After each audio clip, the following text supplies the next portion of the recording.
Estás escuchando Desde las Sombras.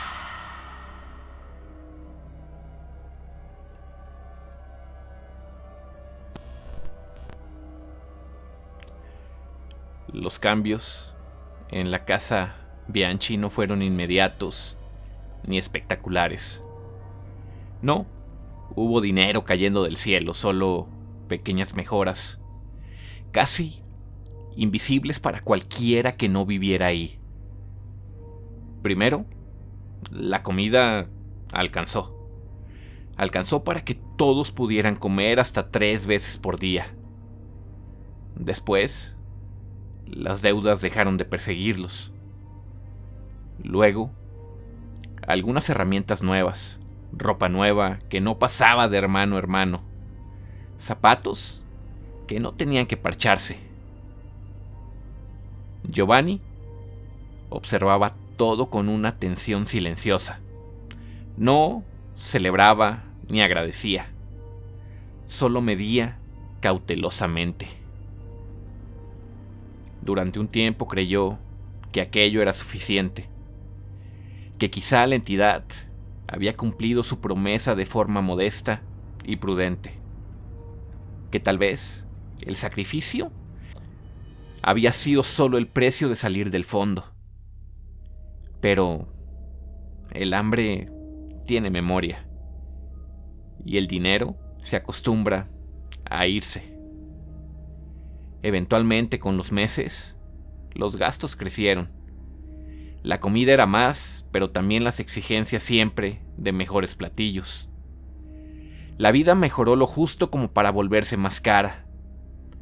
Las oportunidades aparecieron y se fueron. El dinero nunca rendía lo suficiente. La ansiedad de Giovanni regresó. Volvió a contar con monedas su sueldo. Volvió a escuchar discusiones nocturnas entre sus padres. Volvió a sentir esa presión antigua en el estómago. La pobreza ya no era una condena, pero el miedo a volver a ella era mucho peor. Fue entonces cuando buscó a la entidad. No esperó a que llegara sola. No esperó sueños ni señales. Una noche salió de la casa y caminó hasta el mismo lugar donde había pronunciado su deseo años atrás. El cerro estaba solo. El aire estaba quieto. Cuando tomó conciencia, Giovanni no recordaba cómo había llegado hasta ese lugar. Solo supo que estaba de pie, en el mismo claro de hacía años.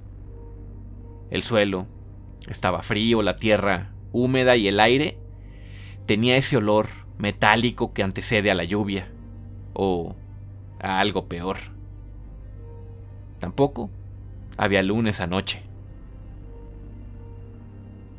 No tienes que llamarme, dijo la voz. Cuando la necesidad es real, yo vengo solo. Giovanni no respondió. Sentía la garganta seca, como si cada palabra tuviera que atravesar una capa de polvo antes de salir. El dinero ya no alcanza, dijo al fin. Lo sabes, ¿verdad? Algo se movió frente a él, una silueta oscura. No era una figura clara, sino una ausencia de materia que parecía ocupar espacio, donde la mirada no lograba fijarse. Lo sé, respondió la entidad, porque ahora sabes lo que es tener y temes volver a perderlo todo. Giovanni apretó los puños con fuerza mientras tensaba la quijada. Dijiste que todo mejoraría, que podías llenarme de riquezas. Y puedo hacerlo, hijo mío, contestó la voz. Pero no lo haré con lo que ya me ofreciste. El silencio se alargó. Giovanni sintió una presión en el pecho, como si el aire se hubiera vuelto más denso. Esta vez, continuó la entidad, no quiero algo tan simple. Quiero una cosa que realmente te comprometa. Giovanni levantó la cabeza lentamente. Entonces, ¿qué es lo que necesitas? La voz no respondió de inmediato. Cuando lo hizo, su tono fue distinto, más bajo, más cuidadoso. Quiero algo puro, algo que no tenga la mancha del hombre, pero que sea parte de la creación divina. Algo completo. Alguien a quien todo el mundo considere inocente. Giovanni sintió un escalofrío recorrerle la espalda. No entiendo. La entidad pareció crecer en ese momento, inclinándose hacia él, aunque Giovanni no podía verlo con claridad. Claro que entiendes, susurró. Por eso, tu corazón late de esta manera. Giovanni tragó saliva y agachó la mirada mientras una serie de imágenes llegaban a su cabeza de golpe, con una voz que repetía y repetía un nombre conocido por él. Giordano. Dijiste sacrificio, murmuró. No dijiste nada de esto. Es un sacrificio, clamando mi favor, respondió la voz. Pero no te puedo obligar. La decisión es solo tuya. Giovanni dio un paso hacia atrás. Giordano es solo un niño. El silencio que siguió fue absoluto. Luego la voz habló sin dureza, casi con algo de ternura. Sí, es un alma inocente, un inicio sin manchas, y por eso tiene tanto valor. Giovanni sintió náuseas. El tiempo pareció detenerse ligeramente. No puedo, dijo. Yo no soy eso. La entidad no lo contradijo. Todavía no lo eres. Giovanni cerró los ojos con fuerza y se dejó caer de rodillas al suelo, golpeando la tierra con sus puños. ¿Y si me niego? La respuesta llegó de inmediato. Entonces no habrá favores. El dinero se irá, la comida faltará, las deudas volverán, y esta vez sabrás exactamente por qué. Giovanni respiraba con dificultad, mientras un torrente de lágrimas resbalaba por sus mejillas hacia el suelo.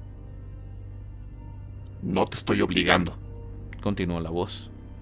Solo te recuerdo algo que ya aprendiste. Nada llega sin que alguien más pierda. Y hasta aquí llegaron las coincidencias. Si quieres saborear las mieles de la opulencia, tendrás que comenzar a ensuciarte las manos. Hubo una pausa en la conversación. No tienes que ensuciarte para siempre, añadió. Solo esta vez, por ahora. Solo para demostrar que comprendes el lenguaje del intercambio. Giovanni abrió los ojos. Y después, la entidad pareció sonreír, aunque no había como tal un rostro. Después, el mundo empezará a darte lo que merece alguien dispuesto a hacer lo necesario. Giovanni pensó en su casa, en Luca, su hermano menor, en sus padres en el hambre que vendría, en las noches contando monedas, en la vergüenza que los cobijaría. Pensó también en el rostro de Giordano, su vecino, un niño apenas de no más de 5 años.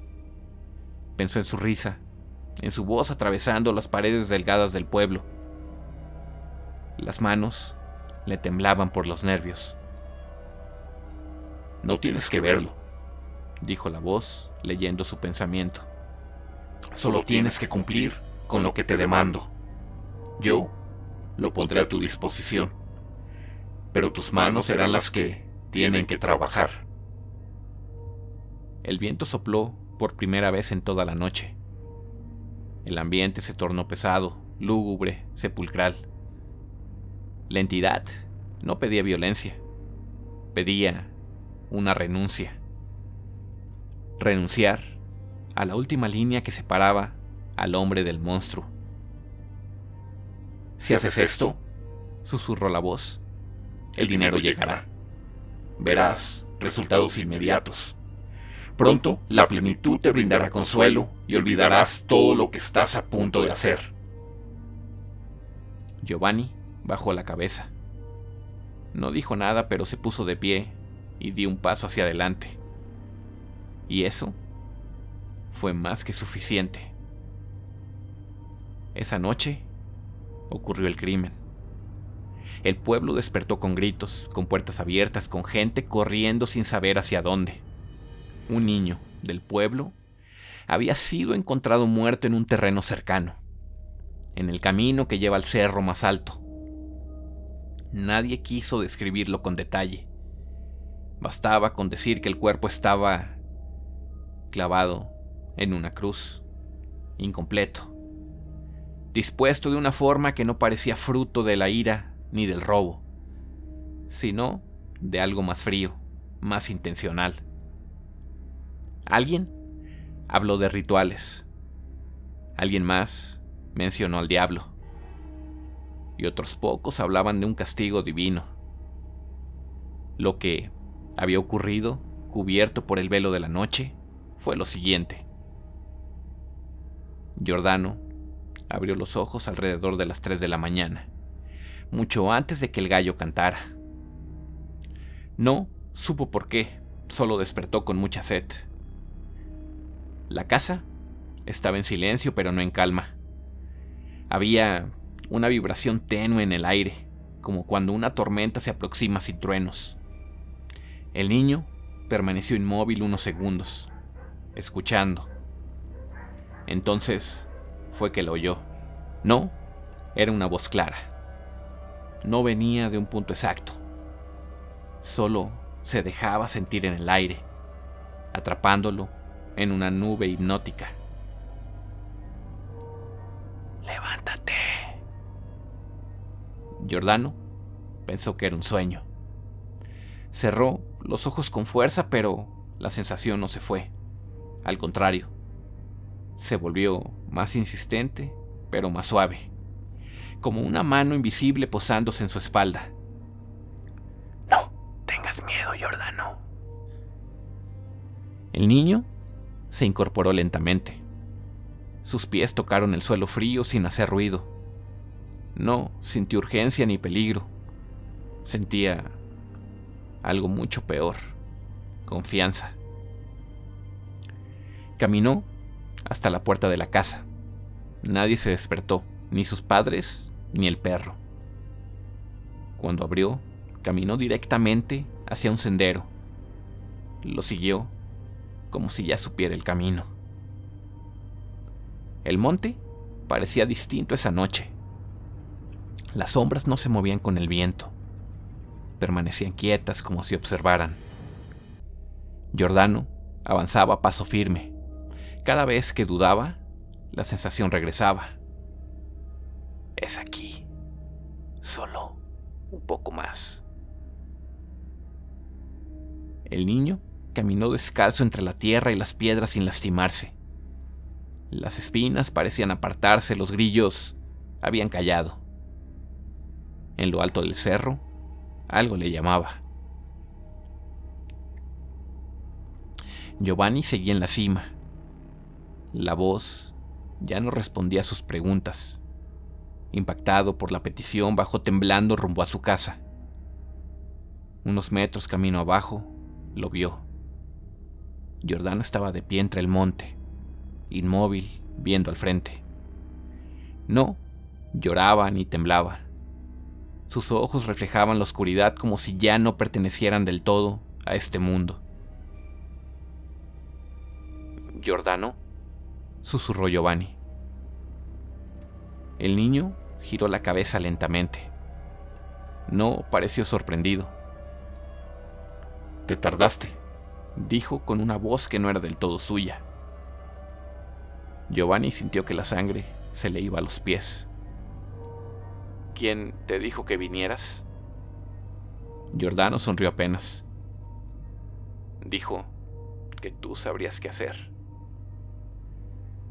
El viento sopló entonces, rodeándolos. Giovanni sintió la presencia en su espalda, no como una figura, sino como un peso, apoyándose en su conciencia. «Aquí está. Casi todo el trabajo está hecho. Ya sabes qué hacer». Una voz salió de la boca de Giordano sin que éste moviera los labios. Giordano dio un paso hacia él. Giovanni retrocedió instintivamente. Tengo sueño, dijo el niño. pero dijo que primero tenía que esperarte. Giovanni entendió, en ese instante, que Giordano no estaba ahí por error. La presencia se hizo más densa. Giovanni sintió que algo lo observaba desde el interior del niño. «Tienes que hacerlo. Si quieres riqueza, ya sabes el precio». Giovanni cerró los ojos. Se dejó llevar por una furia desconocida para él. Cuando los volvió a abrir, el monte estaba en silencio.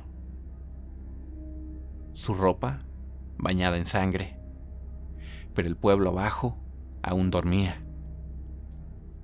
A la mañana siguiente, un grupo de jornaleros que se dirigían hacia sus parcelas fueron los primeros en llegar a la grotesca escena. El primero en verlo todo no gritó. Eso fue lo que más tarde recordarían todos, que el hombre se quedó inmóvil con el sombrero apretado entre las manos, como si el cerro le hubiera mostrado algo que no debía ser visto. Después vino un murmullo. La noticia bajó por el camino de tierra antes de que el sol terminara de salir, de casa en casa, de boca en boca, siempre cambiando un poco, siempre empeorando. Lo encontraron arriba. Dicen que estaba colgado. No colgado. Puesto. Como en una cruz, con clavos. Dicen que no estaba completo, que faltaban... Cuando llegaron más hombres, nadie quiso acercarse del todo. Se quedaron a unos metros formando un semicírculo torpe, persignándose una y otra vez, como si el gesto pudiera borrar lo que estaban viendo. El cuerpo de Giordano estaba ahí. No parecía una muerte común. No era un accidente, claro. No parecía obra de un solo hombre. Algunos dijeron que estaba crucificado, pero no como en las imágenes de la iglesia. No había solemnidad en la postura. No había misericordia. Otros susurraron que estaba desmembrado, aunque nadie pudo explicar cómo seguía teniendo forma, cómo todo parecía estar ordenado. Esto no es de cristianos, murmuró una mujer desde atrás. Nadie la contradijo. Había marcas en el suelo, pero no huellas claras, como si el cerro mismo hubiera participado en el crimen, como si las piedras hubieran sido testigos mudos de algo que no querían recordar. El silencio era tan espeso que dolía en los oídos. Uno de los hombres vomitó. Otro empezó a rezar en voz alta, atropellando las palabras. El más viejo del grupo simplemente negó con la cabeza, una y otra vez repitiendo: Eso no se hace. Eso no se hace, eso no se hace, eso... Cuando por fin alguien se atrevió a cubrir el cuerpo, No fue por respeto, sino por miedo, porque nadie quería seguir observando demasiado tiempo. No fuera a ser que algo mirara de vuelta. Las autoridades se presentaron al mediodía. No porque el camino fuera largo, sino porque nadie en la ciudad tenía prisa por subir al cerro. El mensajero había hablado atropellado, persignándose más de lo necesario, y eso bastó para que el asunto se postergara un par de horas. Cuando por fin aparecieron, era un grupo de 3 carabineros a caballo levantando polvo y miradas desconfiadas. Traían uniformes limpios, botas que no conocían el lodo del pueblo, y un olor a ciudad que desentonaba con el aire seco del lugar. No preguntaron mucho. Pidieron que los llevaran al sitio. El cerro los recibió en silencio. Al ver el lugar, el más joven se quedó pálido. El segundo murmuró una grosería entre dientes. El tercero, el que parecía mandar, se persinó, pero lo hizo mal, como si no supiera hacerlo. ¿Así lo encontraron?, preguntó, aunque nadie había dicho nada. Nadie respondió de inmediato, porque no había una forma correcta de responder a eso. Revisaron el terreno con torpeza, tomaron notas que no decían nada, miraron las piedras, las ramas, la tierra marcada, pero evitaban mirar demasiado tiempo el centro del claro, como si temieran que el lugar les recordara después. Ahí, en medio de todo, se encontraban los padres de Giordano. Lorenzo, el padre, con un semblante destrozado pero firme. Sofía, la madre, desconectada ya de la realidad, con los ojos rojos de tanto llorar. Estaban de rodillas al pie de la cruz que sostenía con clavos los restos del pequeño Giordano. No, hay huellas claras, dijo un oficial incómodo. No hay un arma, no hay testigos directos. Esto parece... empezó el más joven y se detuvo. Parece fanatismo, interrumpió el que mandaba. Superstición. La palabra cayó pesada. Volvieron todos al pueblo con los rostros tensos. Pidieron reunir a la gente frente a la iglesia. Algunos salieron, otros se quedaron detrás de las cortinas, pues las campanas no sonaron. El que parecía tener autoridad habló con voz firme, aprendida. Lo que ocurrió aquí no es un crimen común. No encontramos señales claras de fuerza extrema. Esto apunta a prácticas desviadas. La gente murmuró. Rituales, dijo alguien desde el fondo. El hombre asintió agradecido de no tener que decirlo él. La falta de fe, continuó. La ignorancia y las costumbres paganas suelen llevar a este tipo de tragedias. Cuando un pueblo se aleja de Dios, estas cosas pasan. Alguien quiso protestar. Nosotros rezamos, dijo una mujer, todos los días. El hombre la miró con lástima. Rezar no basta cuando se vive en pecado, señora. Nadie entendió exactamente de qué pecado hablaba, pero todos sintieron que eran culpables de algo. Ese día no hubo arrestos, no hubo una investigación real, ni siquiera hubo promesas. Solo una advertencia. Mantengan el orden. Todos vayan a misa. Dejen atrás supersticiones y si vuelve a pasar algo así, será responsabilidad del pueblo entero. Esa misma tarde se fueron. Los caballos desaparecieron entre el polvo, llevándose consigo cualquier esperanza de justicia. El cerro siguió ahí, el lugar también. El cuerpo de Giordano fue sepultado a la mañana siguiente, después de ser velado esa noche en la casa de sus padres. Casi todo el pueblo asistió. Entre las pocas personas que no llegaron se encontraba Giovanni, que no podía con el cargo de conciencia. La policía, como ya les decía, no investigó. El pueblo era tan distante y tan pobre que dedicar recursos y esfuerzos a atenderlo significaba solo perder el tiempo para las autoridades. Sin embargo, la gente comenzó a hablar. Algunas personas habían visto a un hombre joven bajar del sendero que llevaba a la zona del incidente muy temprano.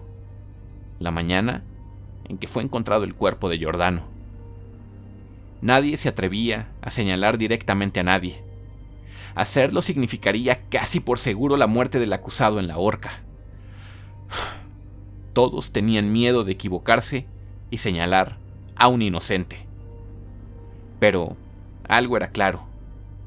Entre cuchicheos, chismes y diretes, el nombre de Giovanni Bianchi salió a relucir más de una vez.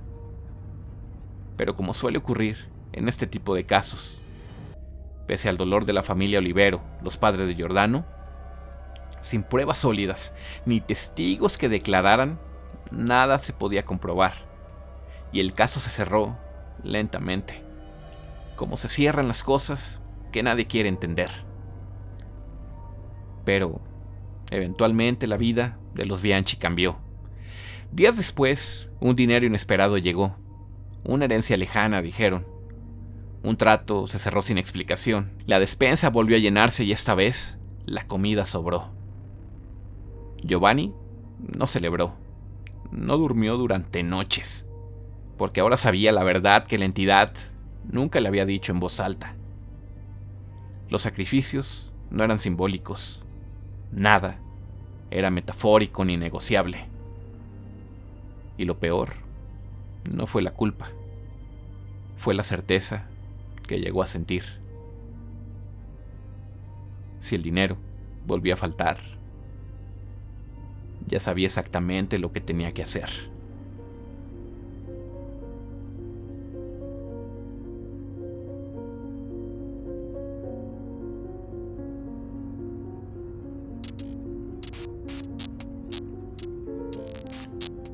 ¿Qué tal, amigas, amigos? Buenas noches tengan todos ustedes. Gracias por llegar hasta esta parte del episodio. Como siempre les agradezco por permitirse escucharlo todo, por llegar hasta la sección de saludos. En esta ocasión escuchamos ya la 9ª parte de la historia del exorcismo de Valentina Bianchi.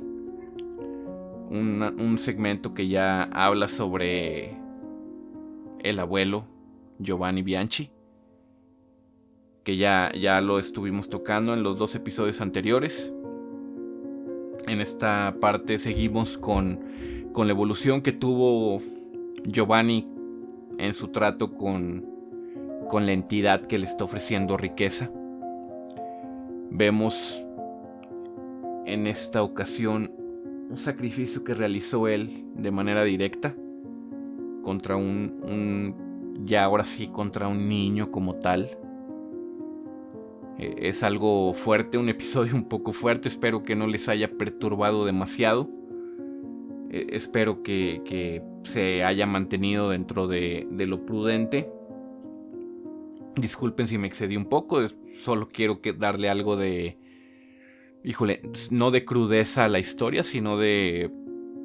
que sea algo contundente para que entiendan también la historia que vive Giovanni en su persona, porque también vemos un Giovanni afectado por la pobreza, afectado por la falta de oportunidades, afectado por su realidad más que nada, que bueno, tristemente cansado de las injusticias, entre comillas, para los que no me vieron en video,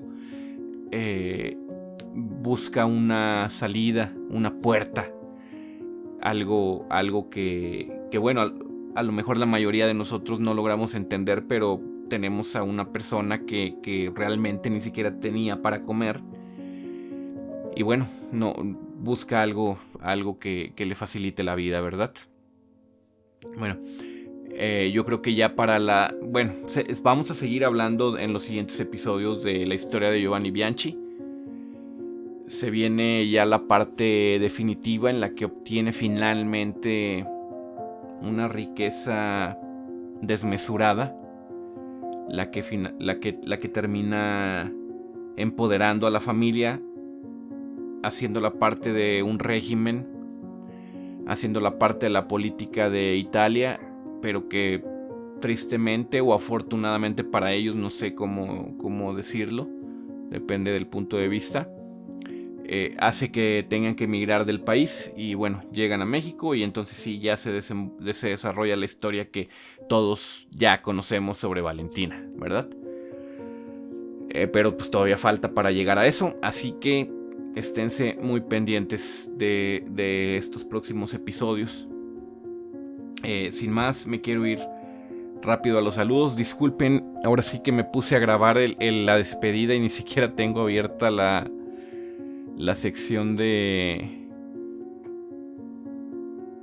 los saludos. Discúlpenme por estar aquí cantinfleando. Vamos a ordenarlos hacia el más reciente.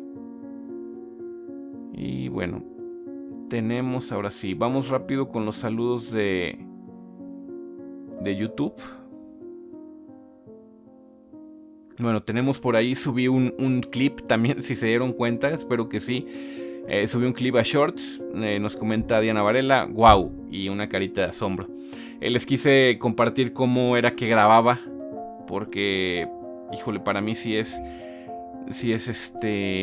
no sé cómo explicarles, es muy entretenido escuchar después los episodios que grabo, porque sí me escucho de repente, no crean que nada más grabo y se los subo. De repente sí me escucho y bueno, escuchar cómo van cambiando las voces, realmente son solo efectos que hacemos durante la edición y bueno, realmente sí cambian mucho la atmósfera del relato. Espero que los que vieron el video pues les haya gustado. Ahora sí, en el episodio 8 nos comenta B. Cervantes: qué buen episodio, es de resaltar el derroche de detalles que parecen implícitos pero que lleva mucho trabajo pensarlos y encajarlos en la historia donde deben de estar. Va súper interesante. Saludos desde CDMX y como es costumbre, un abrazo. Gracias, Cervantes, como es costumbre, un abrazo de vuelta hasta CDMX, como dices tú. Y sí, lo que comentas es bien importante. Fíjate que uno como... Si se pasan a mi lugar, híjole, es que no me quiero autonombrar escritor porque no me considero un escritor, pero como autor a lo mejor de una historia, deben de saber que para alguien que crea una historia, bueno, en mi caso, hablando desde mi caso, desde mi situación, cuando creo una historia, en ocasiones es, híjole, me pongo a escribir y hay ciertos detalles que yo ya sé porque la historia nació en mi mente, pero que son difíciles de plasmar y hay veces que no logro plasmarlas o se me pasa escribirlas o no se las comunico y bueno, yo a veces veo las historias de una manera y resulta que ustedes las ven de otra por ese tipo de cuestiones, porque no logro plasmar los detalles como quisiera hacerlo.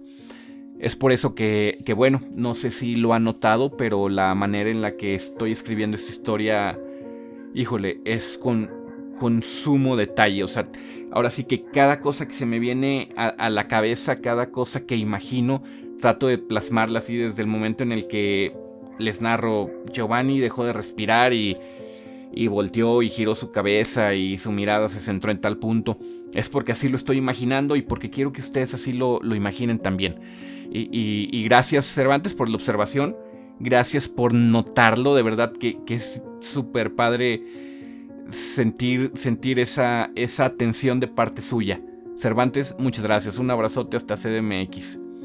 Nos comenta Isa Díaz: no aburrida para nada, solo que se pone cada día más buena, me tienen ansias esperando el siguiente. Bueno, ya salió el siguiente, Isa, espero que lo estés disfrutando muchísimo. Un abrazote, un abrazo a Diana Varela, que otra vez nos comentó una carita de sorpresa en un short que teníamos de hace tiempo. Un abrazo. Nos comenta en el episodio 8 Guadalupe Gutiérrez: esta historia me tiene atrapada, me gusta mucho que explicas cómo empezó todo, sigue así, saludos. Gracias, Guadalupe. Es parte de lo que les comentaba. Trato de compartir con ustedes la idea que está en mi mente. Qué bueno que les está gustando. Un abrazo, Guadalupe. De nuevo, Diana Varela en el episodio 7. Qué buena va la historia. Gracias, Diana. Muchas gracias. Luego nos comenta de igual manera Diana Varela, pero en el episodio 8, que fue el anterior. Sí, Rubén, saludos desde California, y aunque siempre escucho la historia por Spotify porque la pongo para trabajar, después la veo en YouTube. Saludos a todos. Muchas gracias, Diana. De verdad que es algo bien importante para el podcast. Tener reproducciones en Spotify, claro que nos ayuda. Tenerlas en YouTube, por supuesto que nos ayuda también. Muchas gracias por apoyarnos tanto. Y sí, bueno, entonces no me equivoqué, estaba en lo cierto. Saludos hasta California. Un abrazote, Diana. Nos comenta Rubén Vidales: mi papá, no crean que yo me pongo a comentar. Felicidades, estoy escuchando y sabes que me interesa todo tu contenido, muy interesante. Y aquí estaré siempre contigo. Gracias, pa. Gracias, de verdad. Muchas gracias por el apoyo. Bueno, acabamos con los comentarios en YouTube. Vamos por los comentarios que tenemos en Spotify. Nada más déjenme que se refresh aquí en la página. Y bueno, a ver, vamos con los comentarios en el episodio 8. Nos comenta Kraken Daniel: apenas descubrí el podcast ayer y ya voy al corriente con esta saga. Felicidades, está padrísima. Hasta hace que evite levantarme al baño en la madrugada, jajaja. Kraken, gracias por llegar al podcast. Me gustaría que nos compartieras cómo fue que llegaste a escucharnos. Nos ayudaría bastante, pues bueno, para ver cómo promocionar nuestro contenido. Si puedes, por ahí déjanos un comentario. Y un abrazo, Kraken. Qué bueno que te gustó la historia de Valentina, que es en la que estás comentando. Espero que ya hayas tenido oportunidad de escuchar lo demás. Un abrazote. Y el comentario tiene una respuesta de Diana Varela. Deja un comentario: saludos a todos y bienvenidos los nuevos que escuchan, no se van a arrepentir. Muchas gracias, Diana. Pues sí, no se van a arrepentir, ya verán. Verán que el contenido que tratamos de ofrecerles es, bueno, a lo mejor no sé, no quiero escucharme presuncioso y es tal vez una crítica que no debería hacer yo, pero quería decirles que el contenido era muy bueno. Les digo, no lo debo decir yo, lo tendrían que decir ustedes. Sin embargo, lo que les puedo asegurar es que es un contenido que hacemos con mucho esfuerzo, con mucha dedicación y con el corazón puesto sobre el teclado, de verdad, créanme. Un abrazote, Kraken, un abrazo, Diana, muchas gracias por el apoyo. Nos comenta Abigail: saludos desde CDMX, gracias por describir a fondo la historia de Giovanni, se me hace muy interesante. Abigail, bueno, es por lo que les comentaba anteriormente. Quiero que realmente disfruten la historia tanto como yo la disfruto en mi mente. Un abrazo, Abigail, hasta CDMX, gracias por comentar. Nos comenta Márquez Lourdes: saludos, está buenísima esta saga y también voto para que le pongas toda junta, no importa que sea muy larga. De hecho, yo cada que sale un episodio nuevo empiezo a escucharlas desde el primero para seguir bien el hilo. Me encanta, gracias por tu tiempo. No, hombre, Lourdes, gracias a ti por tu tiempo, de verdad, muchas gracias. Híjoles, bueno, o sea, de verdad me impacta mucho saber que hay quien me escucha tanto. Quiere decir que el contenido les gusta. Y bueno, no puedo hacer más que agradecerles, de verdad. Un abrazote, Lourdes. Muchas gracias. Por último, nos comenta Sonia en el episodio 6 de la saga de Valentina: a mí sí me gustan los capítulos largos, de más de 1 hora o 2, o las que sean. Jijiji. Bueno, Sonia, le estamos echando ganas para ofrecerles episodios largos. En esta ocasión les voy a ser franco, les voy a ser sincero. Escribí este episodio con la intención de dividirlo.